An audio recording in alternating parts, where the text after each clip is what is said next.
നമസ്കാരം, weekly trend സെറ്റേഴ്സിലേക്ക് സ്വാഗതം. ആഭ്യന്തര വിപണി ഒരു ബ്ലോക്ക് ബസ്റ്റർ റാലിക്ക് സാക്ഷ്യം വഹിച്ച വാരമാണ് കടന്നുപോയത്. 4 വർഷങ്ങൾക്കിപ്പുറം അമേരിക്കൻ ഫെഡറൽ റിസർവ് നിരക്ക് വെട്ടിക്കുറച്ചതോടെ അതിന്റെ അലയൊലികൾ ഇന്ത്യൻ വിപണിയിലും പ്രതിഫലിച്ചു.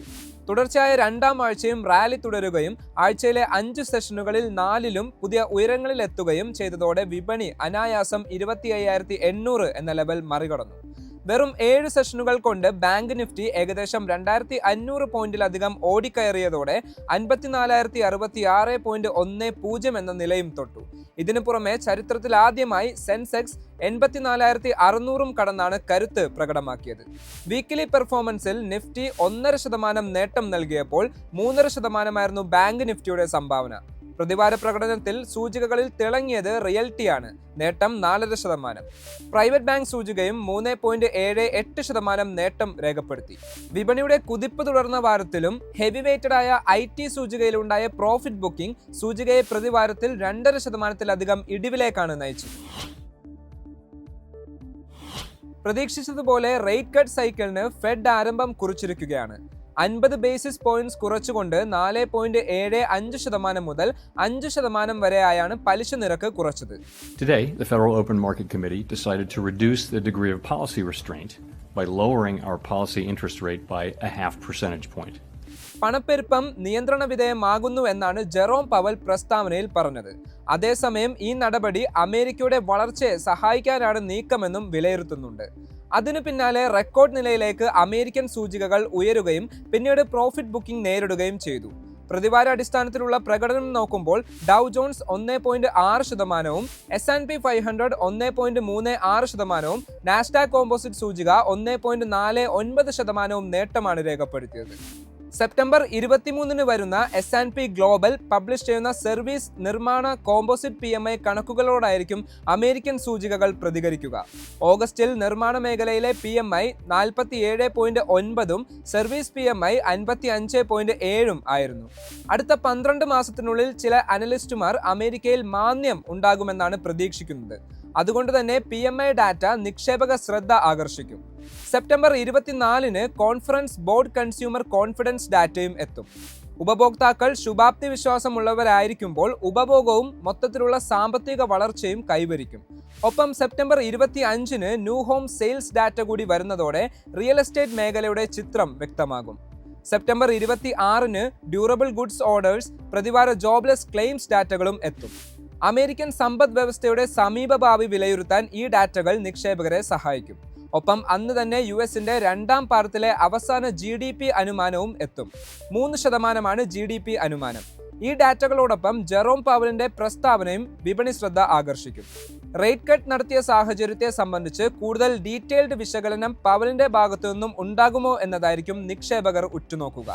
വാരാന്ത്യത്തിൽ PCE, കോർ PCE ഇൻഡെക്സ് കണക്കുകളും വിപണികൾക്ക് നിർണായകമാകും.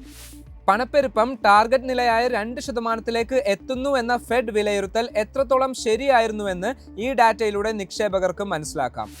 Strength in the labor market can be maintained in a context of moderate growth and inflation moving sustainably down to 2%. ഒപ്പം വിവിധ FOMC അംഗങ്ങളുടെ പ്രസ്താവനകളും വിപണിയിൽ സ്വാധീനം ചെലുത്തും. പലിശ നിരക്കിൽ തൽസ്ഥിതി തുടർന്ന ബാങ്ക് ഓഫ് ഇംഗ്ലണ്ട് നടപടിയും അനുമാനങ്ങൾക്കനുസൃതമായ ബ്രിട്ടൻ, യൂറോസോൺ എന്നിവയുടെ പണപ്പെരുപ്പ കണക്കുകളും ഒപ്പം ബ്രിട്ടന്റെ ശക്തമായ റീറ്റെയിൽ സെയിൽസ് ഡാറ്റയുമായിരുന്നു പോയ വാരം യൂറോപ്യൻ വിപണികളെ നയിച്ചത്. പലിശ നിരക്കിൽ റെസ്ട്രിക്റ്റീവായ നയം മാത്രമേ പിന്തുടരുകയുള്ളൂ എന്നും ഒപ്പം ക്രമാനുഗതമായ കുറവ് മാത്രമേ കൊണ്ടുവരികയുള്ളൂ എന്നാണ് ബാങ്ക് ഓഫ് ഇംഗ്ലണ്ട് MPC അംഗം കാതറിൻ മാൻ അഭിപ്രായപ്പെട്ടത്. ഏതായാലും ഈ തീരുമാനങ്ങളോടെ സമ്മിശ്ര പ്രതികരണമാണ് യൂറോപ്യൻ വിപണികൾ നടത്തിയത്. പ്രതിവാര പ്രകടനം വിലയിരുത്തുമ്പോൾ ഡാക്സ് സൂചിക 0.11% നേട്ടം രേഖപ്പെടുത്തിയപ്പോൾ CAC 40 0.47% നേട്ടവും രേഖപ്പെടുത്തി. എന്നാൽ FTSE 100 സൂചിക 0.52% ഇടിവായിരുന്നു രേഖപ്പെടുത്തിയിരുന്നത്. ബ്രിട്ടൻ, ഫ്രാൻസ്, ജർമ്മനി, യൂറോസോൺ എന്നിവിടങ്ങളിലെ നിർമ്മാണ സർവീസ് രംഗത്തെ S&P ഗ്ലോബൽ PMI കണക്കുകളോടായിരിക്കും സൂചികകൾ ആദ്യം പ്രതികരിക്കുക. നിലവിൽ സർവീസ് രംഗത്തെ PMI 50-ന് മുകളിലാണ് നിലനിൽക്കുന്നത്. അതേസമയം ബ്രിട്ടൻ ഒഴികെ മറ്റു രാജ്യങ്ങളിൽ നിർമ്മാണ മേഖലയിലെ PMI 50-ന് താഴെ നിലനിൽക്കുന്നത് ആശങ്ക ജനിപ്പിക്കുന്നു. സെപ്റ്റംബർ 23 വരുന്ന ഈ കണക്കുകളോടൊപ്പം ബ്രിട്ടന്റെ കോമ്പോസിറ്റ് PMIയും റിപ്പോർട്ട് ചെയ്യുന്നതോടെ മേഖലയുടെ സമീപഭാവി നിക്ഷേപകർക്ക് വിലയിരുത്താം. തുടർന്ന് സെപ്റ്റംബർ 27 ഫ്രാൻസിന്റെ CPI ഡാറ്റയും ജർമ്മനിയുടെ തൊഴിലില്ലായ്മ കണക്കുകളും വിപണിക്ക് നിർണായകമാണ്. ഒപ്പം ECB പ്രസിഡന്റ് ക്രിസ്റ്റ്യൻ ലഗാർഡയുടെ പ്രസ്താവനയും യൂറോ സൂചികകളെ സ്വാധീനിച്ചേക്കാം. പ്രധാന സെൻട്രൽ ബാങ്കുകളുടെ പലിശ നിരക്കുമായി ബന്ധപ്പെട്ട തീരുമാനങ്ങളായിരുന്നു പോയ വാരം ഏഷ്യൻ വിപണികളെ സ്വാധീനിച്ചത്. അതിൽ പ്രധാനം അപ്രതീക്ഷിതമായി പലിശ നിരക്കിൽ തൽസ്ഥിതി തുടർന്ന പീപ്പിൾസ് ബാങ്ക് ഓഫ് ചൈനയുടെ നടപടിയാണ്. ഇതേ തുടർന്ന് ചൈനീസ് വിപണികളിൽ വിൽപ്പനാ സമ്മർദ്ദം നേരിട്ടു. അതേസമയം പ്രതീക്ഷകൾക്കനുസൃതമായാണ് ബാങ്ക് ഓഫ് ജപ്പാന്റെ ധനനയ തീരുമാനം. ഇതോടെ നിക്കേ 225 സൂചിക പ്രതിവാര അടിസ്ഥാനത്തിൽ 3.16% നേട്ടത്തിലാണ് അവസാനിച്ചത്. സെപ്റ്റംബർ 23 വരുന്ന ജപ്പാന്റെ നിർമ്മാണ സർവീസ് PMI കണക്കുകളാണ് ഏഷ്യൻ വിപണിയിലെ നിക്ഷേപകർ ഉറ്റുനോക്കുന്ന പ്രധാന ഡാറ്റ. തുടർന്ന് 25 ജപ്പാന്റെ കോർ CPI കണക്കുമെത്തും. പണപ്പെരുപ്പത്തിൽ മിതമായ വളർച്ചയാണ് പ്രതീക്ഷിക്കുന്നതെന്ന് ബാങ്ക് ഓഫ് ജപ്പാന്റെ നിരീക്ഷണം എത്രത്തോളം ശരിയായിരുന്നുവെന്ന് ഈ ഡാറ്റയിലൂടെ വിലയിരുത്താം. അനുകൂലമായ ഫെഡറൽ റിസർവിന്റെ തീരുമാനങ്ങളും US ക്രൂഡ് ഓയിൽ ഇൻവെന്ററിയിലെ ഇടിവും മിഡിൽ ഈസ്റ്റിലെ സംഘർഷങ്ങളും ക്രൂഡ് ഓയിൽ വിലയുടെ വർധനവിന് കാരണമായി.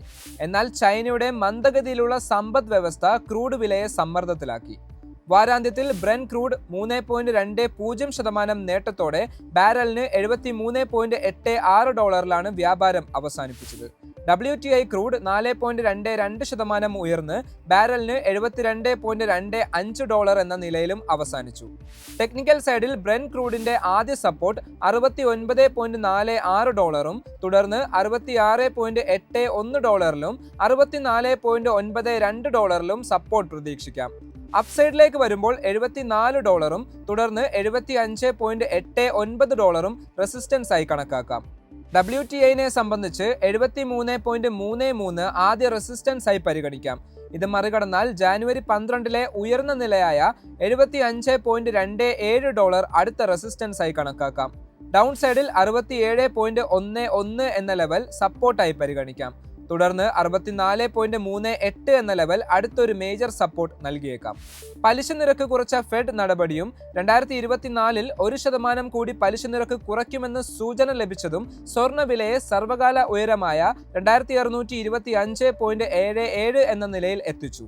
തുടർന്ന് സ്വർണ്ണവില പ്രതിവാര അടിസ്ഥാനത്തിൽ 1.72% നേട്ടത്തോടെ ട്രോയ് ഔൺസിന് $2621.79 എന്ന നിലയിലാണ് വ്യാപാരം അവസാനിപ്പിച്ചത്.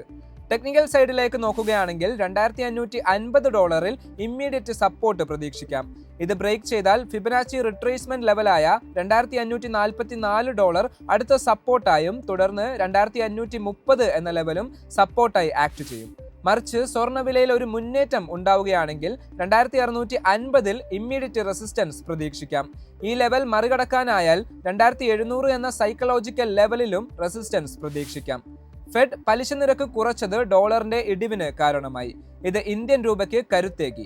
പ്രതിവാരത്തിൽ 0.47% നേട്ടത്തോടെ 83.46 എന്ന ലെവലിലാണ് വ്യാപാരം അവസാനിപ്പിച്ചത്. ടെക്നിക്കൽ സൈഡിൽ രൂപയുടെ ഇമ്മീഡിയറ്റ് റെസിസ്റ്റൻസ് 83.31 രൂപയിലാണ്. തുടർന്ന് സൈക്കോളജിക്കൽ ലെവലായ 83 എന്ന ലെവലും റെസിസ്റ്റൻസ് പ്രതീക്ഷിക്കാം. മറുവശത്ത് 83.75 രൂപ സപ്പോർട്ടായി കണക്കാക്കാം.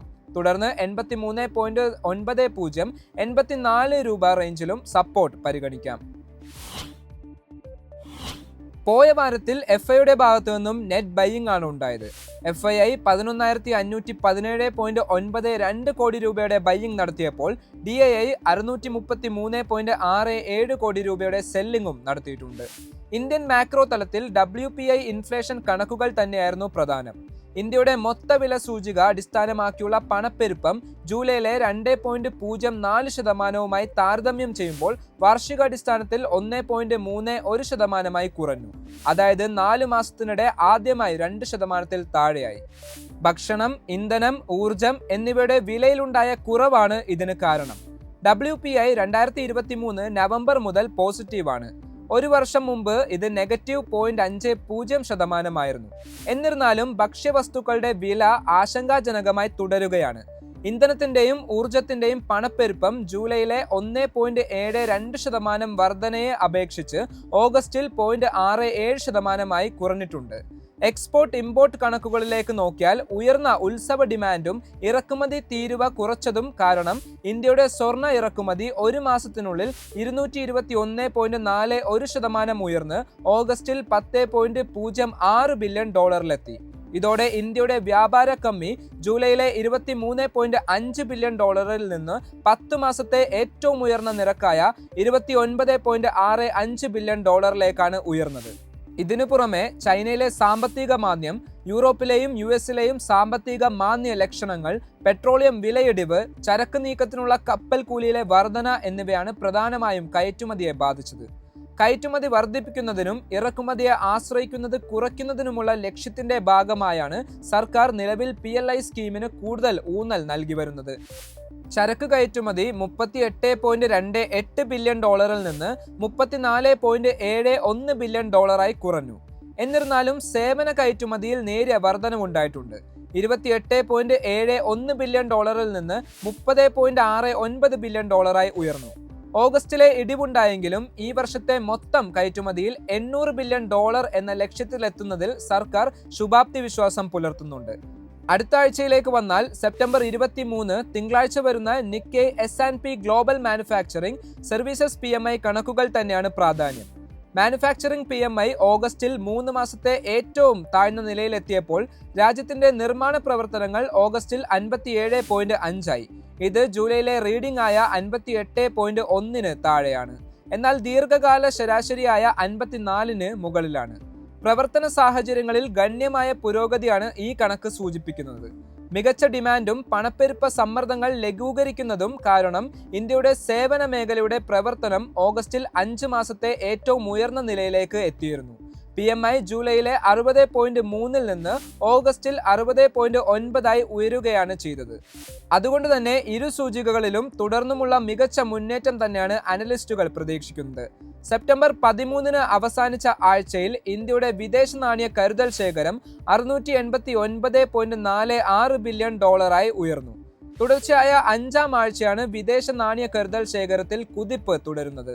കഴിഞ്ഞ 4 ആഴ്ചകളിൽ മൊത്തം $19.1 ബില്യൺ ഉയർന്നതിനു ശേഷം കഴിഞ്ഞ ആഴ്ചയിൽ കരുതൽ ശേഖരം $220 മില്യൺ വർധനവ് രേഖപ്പെടുത്തി. ഫോറക്സ് വിപണിയിൽ റിസർവ് ബാങ്കിന്റെ ഇടപെടലും കരുതൽ ശേഖരത്തിനുള്ളിലെ വിദേശ ആസ്തികളുടെ മൂല്യത്തിലുണ്ടായ മാറ്റവുമാണ് ഈ സ്ഥിരമായ ഉയർച്ചയ്ക്ക് കാരണം. അതുകൊണ്ട് തന്നെ 27-ാം തീയതി വരുന്ന ഫോറക്സ് റിസർവ് കണക്കുകൾ നിർണായകമാകും. IPO മാർക്കറ്റിൽ അടുത്ത ആഴ്ച സബ്സ്ക്രിപ്ഷനുമായി എത്തുന്നത് 2 കമ്പനികളാണ്. 1998 സ്ഥാപിതമായ മാൻബ ഫിനാൻസിന്റെ സബ്സ്ക്രിപ്ഷൻ ആരംഭിക്കുന്നത് 23-നാണ്. ഫൈനാൻഷ്യൽ സൊല്യൂഷൻസ് വാഗ്ദാനം ചെയ്യുന്ന NBFCയുടെ IPO പ്രൈസ് ബാൻഡ് 114 മുതൽ 120 രൂപ വരെയാണ് നിശ്ചയിച്ചിരിക്കുന്നത്. 150 കോടി രൂപ സമാഹരിക്കാൻ ലക്ഷ്യമിടുന്ന കമ്പനിയുടെ സബ്സ്ക്രിപ്ഷൻ 25-ന് അവസാനിക്കുകയും തുടർന്ന് 30-ന് വിപണിയിൽ ലിസ്റ്റ് ചെയ്യപ്പെടുകയും ചെയ്യും. ഒപ്പം ഫിൻ ട്യൂബ് ടൈപ്പ് ഹീറ്റ് എക്സ്ചേഞ്ചറുകൾ നിർമ്മിക്കുന്ന KRN ഹീറ്റ് എക്സ്ചേഞ്ചർ കമ്പനി 25-നാണ് സബ്സ്ക്രിപ്ഷനുമായി എത്തുക. 341 കോടി രൂപ സമാഹരിക്കുന്ന കമ്പനിയുടെ പ്രൈസ് ബാൻഡ് 209 മുതൽ 220 രൂപ വരെയാണ്. 27-ന് സബ്സ്ക്രിപ്ഷൻ അവസാനിക്കുകയും ഒക്ടോബർ 3-ന് ലിസ്റ്റ് ചെയ്യപ്പെടും. അതേസമയം കഴിഞ്ഞ ആഴ്ച IPOയുമായി എത്തിയ western carriers, arcade developers, northern arc 24-നാണ് ദലാൽ സ്ട്രീറ്റിൽ അരങ്ങേറ്റം കുറിക്കുക. ടെക്നിക്കൽസിൽ ഡെയിലി ബേസിസിൽ ഇന്നലെ നിഫ്റ്റി 25,849 എന്ന സർവകാല ഉയരം എത്തിയതിനു ശേഷം 1.5% നേട്ടം രേഖപ്പെടുത്തിയാണ് ട്രേഡിംഗ് അവസാനിപ്പിച്ചത്.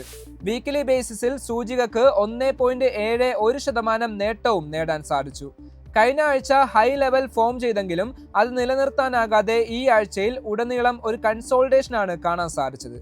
HDFC technical analyst Nagaraj Shetty പറയുന്നത് നിഫ്റ്റിയിൽ ഇനിയൊരു അപ് മൂവ് വരുന്നതിന് മുമ്പ് ഒരു ചെറിയ കൺസോൾട്ടേഷൻ പ്രതീക്ഷിക്കാം എന്നാണ്. വീക്കിലി ബേസിസിലും ഡെയിലി ബേസിസിലും നല്ലൊരു ബുള്ളിഷ് കാൻഡിൽ ഫോർമേഷൻ വന്നതുകൊണ്ട് ഷോർട്ട് ടേമിൽ ഈ ഒരു മൊമെന്റം തുടരാമെന്നും അദ്ദേഹം പറഞ്ഞു. അതുകൊണ്ട് 26,000 എന്ന സൈക്കോളജിക്കൽ ലെവൽ ഒരു സ്ട്രോങ് റെസിസ്റ്റൻസും 25,650 സപ്പോർട്ടായി പ്രവർത്തിച്ചേക്കാമെന്നും അദ്ദേഹം കൂട്ടിച്ചേർത്തു. ഓപ്ഷൻ ഡാറ്റ പ്രകാരം മീഡിയം ടേമിൽ 27,000 റെസിസ്റ്റൻസും 25,500 സപ്പോർട്ടായി പരിഗണിക്കാമെന്നും അദ്ദേഹം പറഞ്ഞു. SBI സെക്യൂരിറ്റീസിലെ അനലിസ്റ്റുമാർ പറയുന്നത് നിഫ്റ്റിയിൽ പോസിറ്റീവ് മൂവ് തുടരാനുള്ള സാധ്യത കൂടുതലാണെന്നാണ്. ഷോർട്ട് ടേമിൽ ഇനിയൊരു നെഗറ്റീവ് ന്യൂസോ അല്ലെങ്കിൽ ചെറിയൊരു റിട്രേസ്മെന്റ് വരുന്നത് വരെ ഈ ട്രെൻഡ് ഫോളോ ചെയ്യാമെന്നും അതേസമയം അമിതമായ ലിവറേജ് ഉള്ള പൊസിഷൻസോ ട്രേഡുകളോ എടുക്കാതിരിക്കുന്നതാണ് ഈ സാഹചര്യത്തിൽ നല്ലതെന്നും അവർ കൂട്ടിച്ചേർത്തു. ഇതൊക്കെ പരിഗണിച്ച് 26,100, 26,350 ഷോർട്ട് ടേം റെസിസ്റ്റൻസും ഡൗൺ സൈഡിൽ 25,500, 25,450 എന്ന റേഞ്ച് സപ്പോർട്ടായി കൺസിഡർ ചെയ്യാമെന്നും അവർ പറഞ്ഞു. ബാങ്ക് നിഫ്റ്റിയുടെ കേസിൽ വളരെ സ്ട്രോങ് ആയ മൂവ്മെന്റ് ആണ് കാണാൻ സാധിച്ചത്. കാരണം കഴിഞ്ഞ കുറച്ച് ദിവസങ്ങളിൽ നിഫ്റ്റിയെ അപേക്ഷിച്ച് ബാങ്ക് നിഫ്റ്റി അണ്ടർ പെർഫോം ആണ് ചെയ്തുകൊണ്ടിരുന്നത്. ഡെയിലി ബേസിസിൽ ഏകദേശം 1.5% നേട്ടവും വീക്കിലി ബേസിസിൽ 3.5%-ലധികം നേട്ടമാണ് രേഖപ്പെടുത്തിയത്. Kotak securities technical analyst Amol Athawale പറയുന്നത് ബാങ്ക് നിഫ്റ്റിയുടെ അണ്ടർടോൺ പോസിറ്റീവ് ആണെങ്കിൽ പോലും നിലവിലെ സാഹചര്യത്തിൽ സൂചിക ഓവർബോട്ട് ആണെന്നാണ്. ആയതിനാൽ വരും ദിവസങ്ങളിൽ ഒരു റേഞ്ച് ബൗണ്ട് മൂവ്മെന്റ് പ്രതീക്ഷിക്കാമെന്നും അദ്ദേഹം പറഞ്ഞു. സൂചികയുടെ ഇമ്മീഡിയറ്റ് സപ്പോർട്ട് 53,400 മുതൽ 53,000 എന്ന റേഞ്ചും റെസിസ്റ്റൻസ് 54,500 മുതൽ 54,700 എന്ന റേഞ്ചിൽ പ്രതീക്ഷിക്കാമെന്നും അദ്ദേഹം പറഞ്ഞു വെക്കുന്നു. അണ്ടർ പെർഫോം റേഞ്ചിൽ നിന്നും ഔട്ട് പെർഫോം നിലയിലേക്ക് ഉയർന്ന ബാങ്ക് നിഫ്റ്റിയുടെ പിൻബലത്തിലാണ് ആഭ്യന്തര വിപണി പുതിയ ഉയരങ്ങൾ കീഴടക്കിയത്. വരുന്ന വാരത്തിൽ ഈ ബുൾ റൺ തുടരുമോ അതോ ഉയർന്ന തലങ്ങളിൽ നിക്ഷേപകർ ജാഗ്രത തുടരുമോ എന്നതായിരിക്കും നിർണായകം. വിപണിയുടെ കൂടുതൽ അനാലിസിസും പ്രീ മാർക്കറ്റ് അപ്ഡേറ്റ്സുമായി തിങ്കളാഴ്ച രാവിലെ 8:30 മാർക്കറ്റ് പ്ലസിൽ കാണാം. നന്ദി, നമസ്കാരം.